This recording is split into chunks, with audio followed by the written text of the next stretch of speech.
And welcome to Hannity, and we are broadcasting live from the ACL Theater, the movie theater in Austin, Texas. Part 2 of our exclusive event with Republican presidential nominee Donald Trump. Last night you heard the heartbreaking stories of family members whose loved ones were killed by illegal immigrants. And we also showed you a lot of statistics on the impact that illegal immigration is having on you, the American people. And we'll be putting those slides and information up on the screen all night. Also tonight, you're going to hear from former Texas Governor Rick Perry, former New York City Mayor Rudy Giuliani, Alabama Senator Jeff Sessions, Donald Trump Jr., and many other experts on the issues. Plus, we sent a Hannity producer down to the border to capture the challenges that these brave men and women, our Border Patrol agents, are dealing with every single day. Now, here's just part of what you will see tonight. Let's take a look. Illegal immigrants are pouring into our country. They are being released by the tens of thousands into our communities with no regard for the impact on public safety or resources.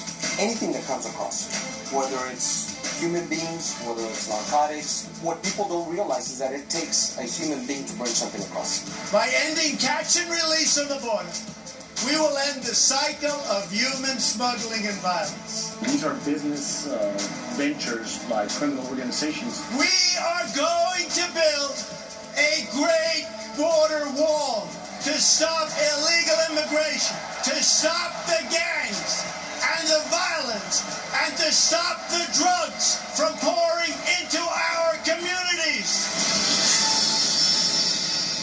Here now with Reaction 2016 Republican presidential nominee Donald Trump. Austin, a warm welcome for Mr. Trump.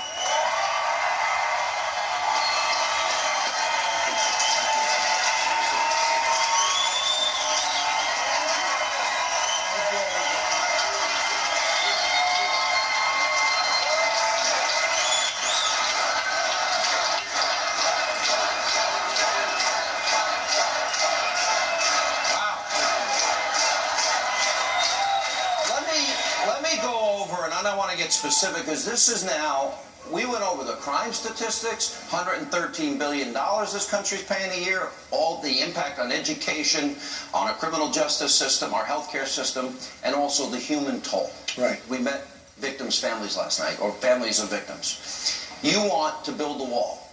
You're going to build that wall within 2 years? It's not a question of wanting. We have no choice. We're going to build a wall. We have no choice. Let's talk about, it's 2,000 miles. Explain, you're only going to build 1,000 a wall. What do you do on that other 1,000 miles? Well, and like I said last night, it's 13,000 miles for China. Right. That was 2,000 years ago. And they had no trouble. They had plenty of labor, there's no question about it, but they had no trouble. So they built a 13,000-mile wall. We have 2,000 miles, but we need 1,000. So it's 1,000 versus 13,000, and it's modern. It'll get done so quickly, your head will spin. It gets done quickly. And it'll be a real wall. It'll be a real wall. It won't be one of these little toys that you see every once in a while. Our government throws up a little wall like this. Do you ever see the picture in the magazines where a ramp goes up and down? I don't know why they don't just push it over. It would have been cheaper. But what do you think the right height should be? The drugs come over, and the cash goes back. What do you think the height should be? Well, I think the height could be 35 to 45 feet. That's a good height. That's a good height. Anywhere in that neighborhood could be higher. Let me go to the issue. We have 11.3 million illegal immigrants in the country now. Now, you said immediately last night, all criminal aliens out, day one. Correct? All right. Now, by the way, that one's so simple. You know, there are some things where you sort of feel bad, and this one with we have these killers in this country. Right. They're heading up gangs. You go out, exactly. They lost their children right here behind you. I mean, those guys, if we ever find them, if I'm president, oh, trouble, that's trouble. And you know, the other thing, and you're going to bring up some Border Patrol folks, and they're incredible people, but it's so hard for the police to, if somebody's protected between the sanctuary city nonsense, we got to get rid of the sanctuary city. We're protecting these people. So we're protecting criminals. And the police, who are phenomenal people, they're at a point where they just give up. They catch them, they have them, they know they did it, and then they know nothing's going to happen. If you know, okay, so if you're a killer and you're in this country, they go after you big league and it's tough. If you're a killer and you're an illegal immigrant, the police don't know what to do.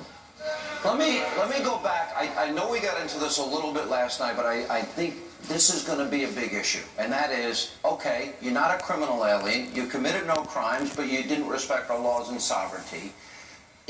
You also seem to be indicating there might be something other than they have to go back. Look, am I reading it right? We have to follow the laws of our country. We have to follow that means they go back.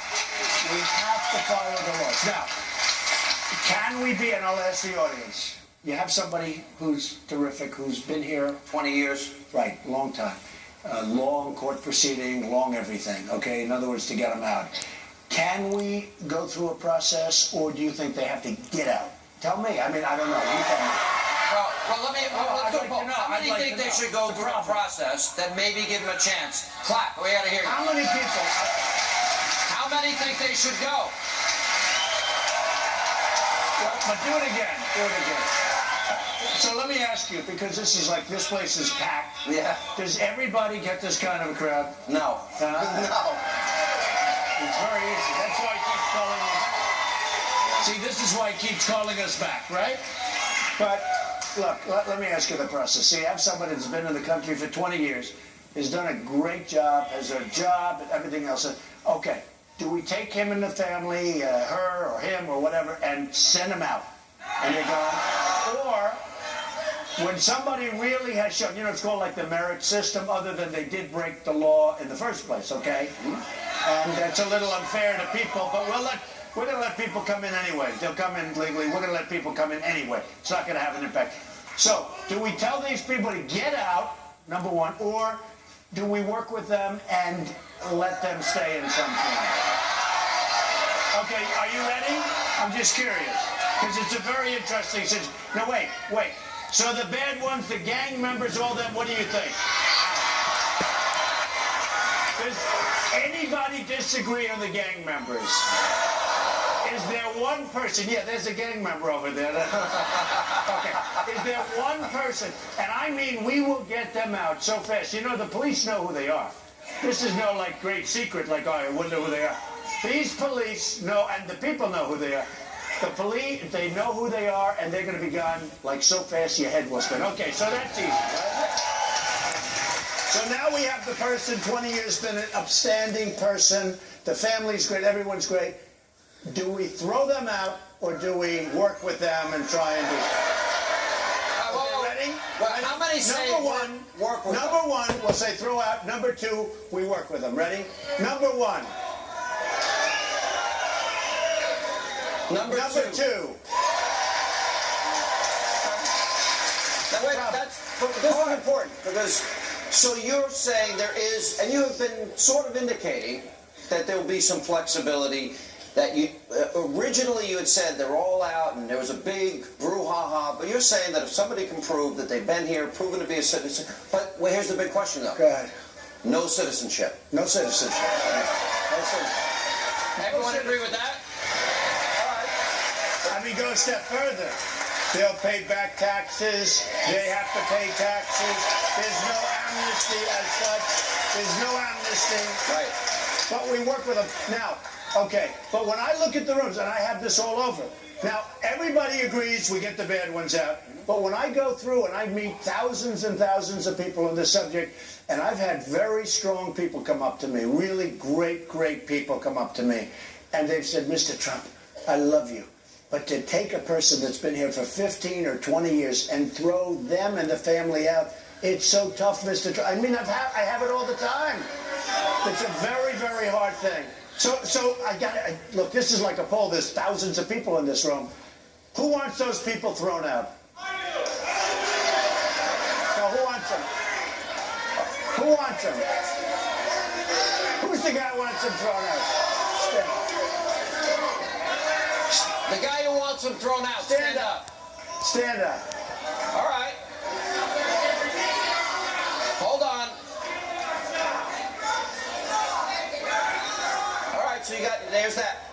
So who wants to work? By the way, no amnesty, no citizenship, etc.